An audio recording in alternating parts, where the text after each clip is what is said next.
26e et ultime journée du top 14, la section paloise réceptionnait Montpellier au stade du Hameau. Si les Héroltais n'avaient aucune forme de pression, les Béarnais devaient vaincre à tout prix afin de s'extirper de la place de barragiste.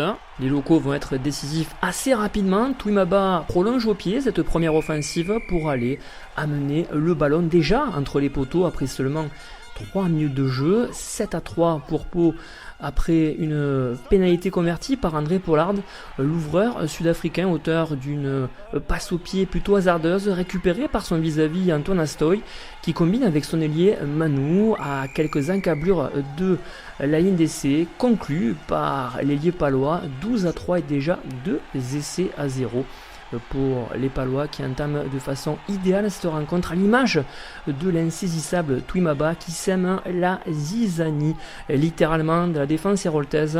Les duels sont gagnés, les mètres parcourus sont toujours dans le même sens, les percussions sont plutôt pertinentes du côté des Palois.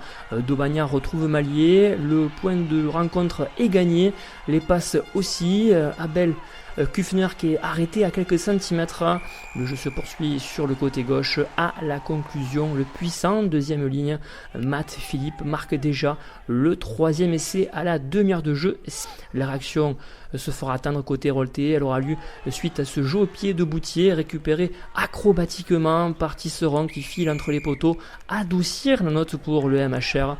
Si les Héroltais ont réduit la marque par une nouvelle pénalité inscrite par André Pollard, ce sont bien les Palois qui vont tenter d'enfoncer le clou par le jeu d'avant et ce ballon porté. Daubagna qui joue les extérieurs, les longues passes sont faites. Mallier qui s'introduit pour la passe décisive à l'endroit de son centre, Julien Fumat qui inscrit le 4e essai en faveur de la section paloise. Montpellier n'abdique pas pour autant, s'en remet aussi sur la conquête.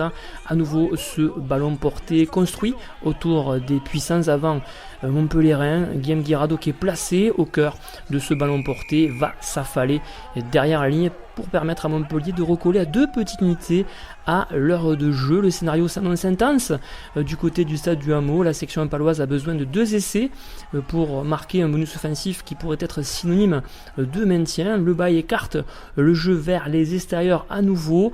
Touimaba qui prend la décision de raviser sa course pour aller aplatir quasiment au pied des poteaux et signe un doublé pour l'ailier fidjien. Pau qui a besoin d'un essai supplémentaire pour marquer le bonus offensif et venir coiffer sur le fil Bayonne pour la 12e place.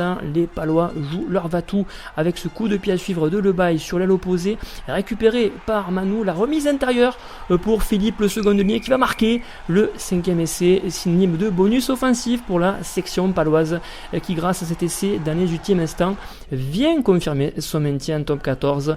Score final 41-25 pour la section paloise qui garde sa place en top 14 d'un souffle face à des Héroltais qui ont fini par céder dans les tout derniers instants.